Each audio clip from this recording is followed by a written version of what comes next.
So why do so many loudspeakers have a port? And a port is often called a bass reflex system.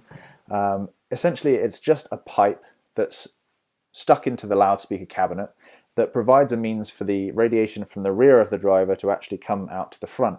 But the radiation in the box first gets compressed, it's springy, and there's a delay associated with it, and that delay and that compression results in a vibration that's set up in this port. And whenever you're driving along the motorway perhaps and you take one of the windows down, you might hear that kind of chuffing sound that's really kind of annoying to hear. That's kind of the same thing that's happening. The air that's blowing past the car is vibrating against the air that's within the car at a certain frequency. And it just so happens that that frequency is very low when you're listening to it in a car. It's probably a matter of 5 to 10 hertz. Whereas in a port, you're looking at usually more than 30 or 40 hertz, anything up from 30 to maybe 100 hertz.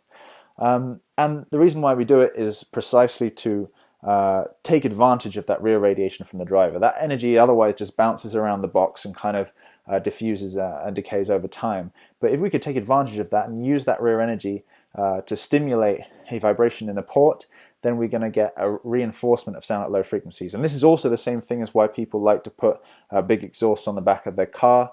That big exhaust is going to be resonating at a frequency determined by the size of the chamber before it and the size of the port itself, or the size of the exhaust itself, and the resonance frequency is determined by its size and therefore gives you that reinforcement. So the result is more bass, but the trouble is it also gives you more distortion.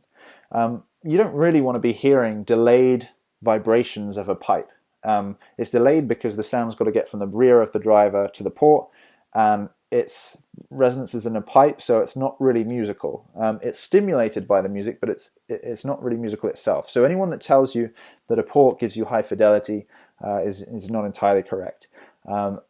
That said, there are a lot of very high quality loudspeakers out there that do have ports, and this is actually quite a strange and contentious issue. In this case, when I've spoken to some of the manufacturers that do this, they've actually argued that, okay, well, yeah, we can't argue necessarily for low distortion, but it does give you that impact. So there's that trade-off there between how much impact you want, especially from a small loudspeaker, versus the fact that you compromise in quality a little bit. Passive radiators, which are used in the DOC E30, these function the same way as a port does, it's just they're doing it in a slightly different way.